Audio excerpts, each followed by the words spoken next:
Olá, meus amores, tudo bem com vocês? Espero que todos estejam bem e que tenham uma ótima quinta-feira. Hoje nós iremos continuar o capítulo 5, a página 83, até a página 90, tá? Lendo o teatro. Quando lemos um texto dramático, deparamos-nos com algumas características. Você já deve ter reparado em alguma delas ao ler o trecho de Suassuna da página anterior. Nele notamos que há algumas personagens, João Grilo, Padre Bispo, Sacristão, o Cangaceiro Severino, que morreram e a mando de um palhaço que é o porta-voz do autor. Entram em cena para preparar o cenário para o seu julgamento. Perceba que nós só sabemos disso por causa dos diálogos. E é isso, e isso é muito importante, pois é uma peça. O leitor espectador só terá conhecimento dos temas tratados por meio das ações dos personagens, ou seja, por um meio daquilo que os personagens fazem ou falam. As ações são descritas nas rubricas, geralmente entre parênteses. Comumente, as ações de uma peça funcionam como uma grande sequência de dominós. Uma ação desencadeia outra, que desencadeará outra e assim por diante, até que chegue ao clímax, que é o nó, a questão central da peça. Se desenlace no Alto da Compadecida. Severino mata outros personagens, a primeira ação, o que faz o palhaço entrar para preparar o cenário para o julgamento, que é a segunda ação, o que faz chamar os outros personagens para ajudá-lo e assim por diante, uma coisa desencadeia a outra. Quando lemos um texto dramático, é com esses elementos, personagem e ação, no caso rubricas e diálogos, que nos deparamos por meio deles, e refletindo sobre uma das questões de interesse do artista, que é a maioria dos dramaturgos dos mais variados estilos, realiza suas criações. Outro ponto importante é que a escrita das peças teatrais se dá sempre no tempo presente. É sempre no que está se apresentando ali. No exemplo de Alta Compadecida, como o chamado do palhaço, aparecem todos e não apareceram todos. Em uma peça, as coisas não aconteceram, elas estão acontecendo. Elas não aconteceram, elas começam. É no tempo presente. Uma peça teatral é na hora. Ela vai acontecendo ali, no desembaralhar do texto. Você estuda o texto, não é uma coisa que vai acontecer, ela tem que acontecer naquele momento.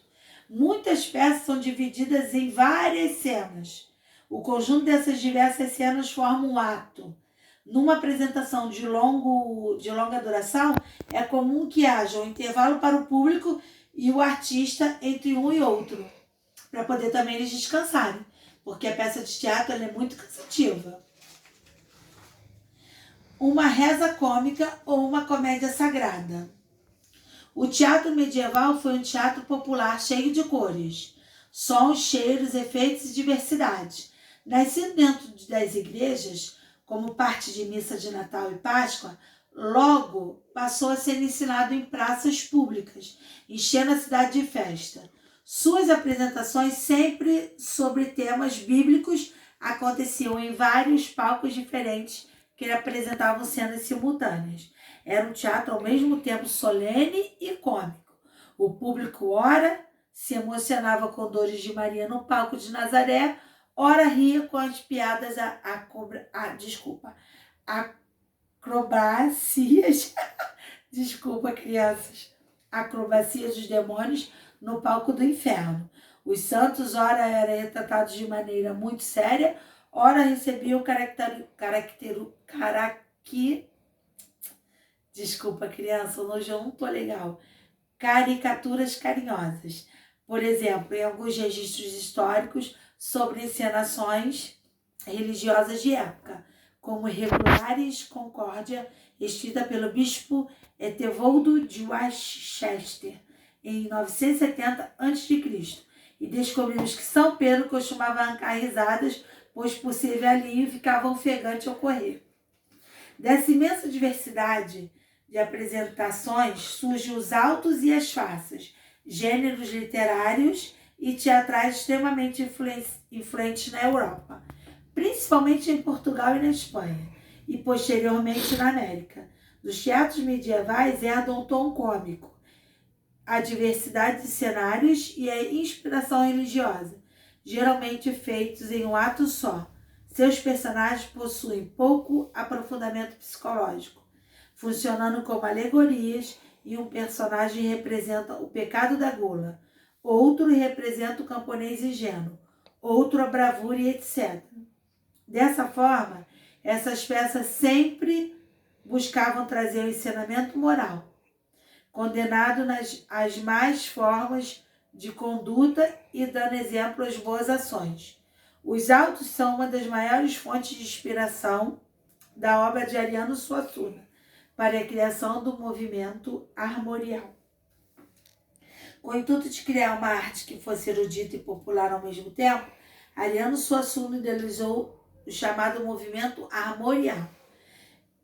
Em 1970, eu não vou pedir vocês façam até 90, nós vamos parar na 85. Nas últimas páginas, estudamos alguns elementos em um texto dramático. Conhecemos a característica de um ato teatral no quadro abaixo. E veja alguns dos principais componentes de um texto dramático na coluna da esquerda e descreva como eles funcionam em um ato teatral na coluna da direita. Agora é hora de se aventurar e escrever uma cena do seu próprio auto. Tome como base as características que você enumerou acima, escolha o tema e os elementos com que vai trabalhar. Ao final, faça uma pequena leitura do que você produziu para o restante da turma. Não precisa. Vocês vão fazer o seu pequeno auto e colocar aí no seu caderno de atividade, tá? Um beijo. Estou morrendo de saudade.